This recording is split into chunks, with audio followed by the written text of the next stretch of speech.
elektrinį paspirtuką Xiaomi. Kodėl darom šitą video? Nes jis sugedo. Pirktas rugsėjį. Gal ten kažkas oksidavosi, kontaktai ar elektronika. Tai ką, parodom. Įsijungiam ant režimo, reiškia, daugiausia. Tai neveikia greičio mygtukas. Tai dabar mes tai taip pat. Gerai, tai jungiam greitį, įjungtas šitas, jungiam greitį. Neveikia, ratas nereaguoja. Jo, nereaguoja ratas. Galim pakeisti ir drive, taip pat nereaguoja. Spaudžiam, reiškia, greičio mygtuką ir ratas nesisuka. Ratas nesisuka. Sporto režimą. Matot sporto? Taip. Tai va, irgi nereaguoja. Dabar įdomus tas dalykas, kad... Tai va, kas įdomiausia, kad sukant ratą ranką, greitis matos. Tai reiškia,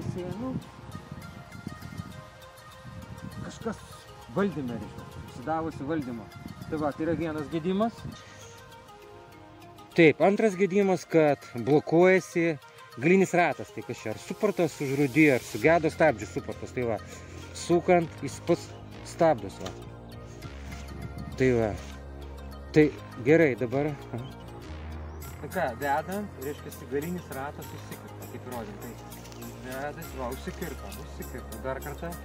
Va, užsikirta, va, kad stabdo, patys stabdžių suportas sugedė, stabdo kažkas. Tai va, pabdom.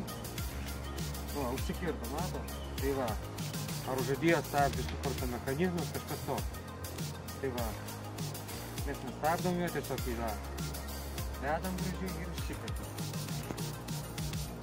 Tai ačiū visiems, kas žiūrėjot. Tai va, toks mūsų elektrinis paspirtukas. Kam patiko šis video, prenumeruokit kanalą. Ačiū už prenumeratą. Thanks for subscribe.